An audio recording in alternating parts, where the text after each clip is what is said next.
Can we talk about third trimester anxiety? Because it's something that I've never heard about before, I don't think, but I've definitely been experiencing it. Last night, I could not go to sleep because I could not stop thinking about how I feel like I'm going to be disappointing my family, my in-laws, with the guidelines and boundaries I want to set in place when our son is born next week. When I look at videos of people who are sharing things they're doing different with their second child versus their first, I feel like there's a pattern that comes up around prioritizing the bond more with the second child in those first few days versus with the first child, where you have visitors come over and you're more relaxed about like who's holding the baby, who's doing what. And so I want to take that insight and really apply it. So like one of the things I would like to say, I need to confirm with my husband, is no visitors in the hospital. And then my mind goes to, but my dad and my sister have flown all the way here to meet the baby. They only have a few days to spend with him. Then I think, okay, well, if my sister and my dad and my mom come, then my in-laws have to come, and then that's like 9 people who are going to be visiting this baby in the first 2 days of its life. I would rather say, okay, it's just going to be me, dad, and baby for the first at least 48 hours. Then I move on to, okay, well, when we come home, my sister and my dad are going to be here in the house with us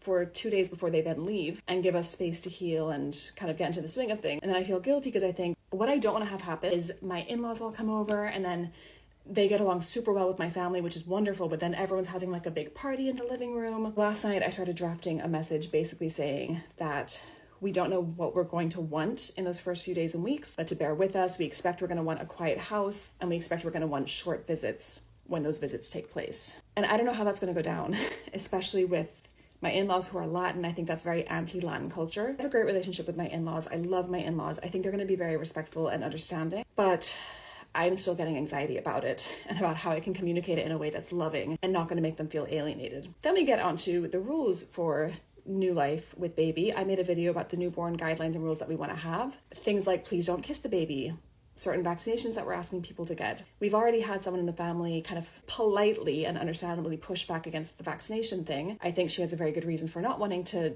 do the vaccines, and she's been advised by her doctor, which I understand, I respect that. But then I think, okay, well, that's fine, but then I don't want people who don't have the vaccines to hold the baby for the first few months, because if he gets sick in the first few months, my understanding is that fever is treated as an emergency with newborns, and they're taken to the hospital, and it makes their first few weeks very unpleasant because they have to have a lot of tests done to make sure it's nothing serious, and I just want to avoid all that.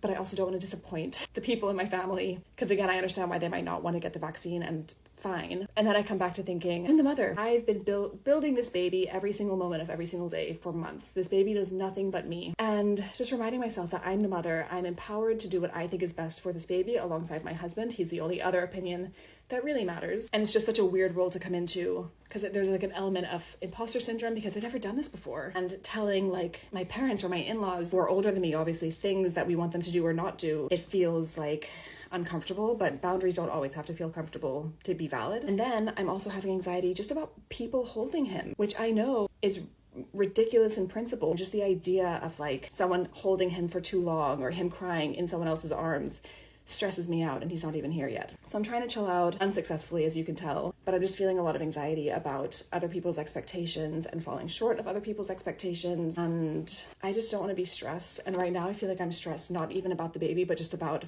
other people's expectations. And this is just the life of a people pleaser, because this is my lot in life now. I know I need to get through it.